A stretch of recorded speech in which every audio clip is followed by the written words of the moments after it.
What annual event brings presidents, jesters, and archbishops together under one roof for a night of jest and charity? Hey, it's Garrett here, ready to dive into today's topic. And I'm Leah, thrilled to explore some fascinating intersections of charity and politics. Welcome to the Leah and Garrett Show. All right, let's roll on. Today, we're unraveling the wonders of the Alfred E. Smith Memorial Foundation dinner. You know, I once attended a similar, smaller charity event. It was amazing how humor turned these towering public figures into relatable people. Seeing politicians crack jokes, it was like watching a friend lighten up a room. That sounds pretty cool, right? Speaking of humor, the Al Smith dinner is known for its unique blend of formality and wit. It's a white tie event held annually in New York City, supporting Catholic charities and acclaimed for its comedic political speeches. Makes you wonder, how did it get started? Well, the first dinner was hosted by Cardinal Francis Spellman in 1945 as a tribute to Al Smith. Smith was the first Catholic nominated for president by a major party in 1928.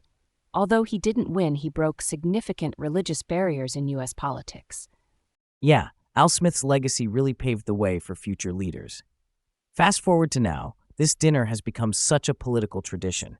In election years, it even becomes a stage for presidential candidates. And let's not forget the humor they bring, right? Totally. It's not just about speeches, though. It's a platform where politics and humor coexist. In 1960, we saw both John F. Kennedy and Richard Nixon share their wit and humor on stage, a pivotal moment showcasing the event's significance. Here's where it gets interesting, Leah. Take the 2016 dinner with Hillary Clinton and Donald Trump, for example. That year was especially memorable with some rather, let's say, controversial remarks. Yet they still raised a record-breaking $6 million for charity. Pretty wild how things can balance out. I know. And all that attention. The dinner even attracted 10.3 million viewers that year. Despite the tension, the charitable impact was monumental. But you have to wonder, what really drives moments like Bill Clinton's absence rumored in 1996? Honestly, I think it boils down to political strategy.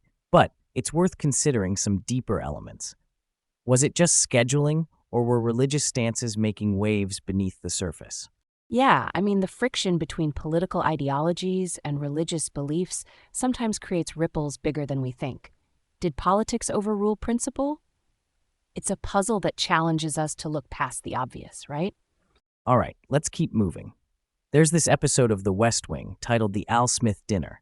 It highlights the cultural vibe this dinner brings, using humor to dissect politics. It's gold. Let's unpack this. Politics through the lens of humor, not something we see enough of, at least not in the real world, right? Precisely. Studying events like these shines a light on how charity intersects with politics. Plus, it shows us humor's power in breaking down barriers, bridging divides. We should look at more moments like this for what they represent. I totally get where you're coming from.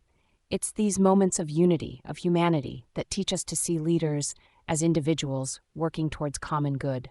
Each joke and jab in this setting reminds us that even in politics, empathy and connection matter.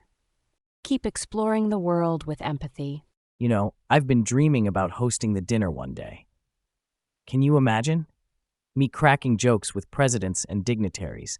That's a no-go for me. I can just see it. You bringing the house down with your woodworking stories,